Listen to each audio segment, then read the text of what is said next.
Assalamu alaikum dostlar. Men atım Ramazan. Hazır деген ertemenki saat 6:52. Жети ойнап калды. Мен азыр жаңы эле кросс чыгып келдим. Силерге да советую. Силер да кросс чыгып, өзүңөрдүн ден соолугуңарга кам көрүлө. Азыртадан мен өзүмдүн ден соолугума кам көрүп жатам. Өзүмө эч кандай инвестиция да. Биринчи ден соолукту караш керек, андан кийинки нерселерди кылыш керек да.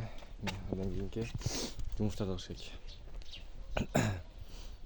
Силер дагы ушинтип ден соолукту карап жүрүлө. Эч качан оорубагыла. Ошол силерге кабарым. Лайктан басып, комментарийден жазып коюңуздар. Мени колдоп коюңуздар. Ошо бөлүп берген вниманияңарга чоң рахмат. Assalamu alaikum.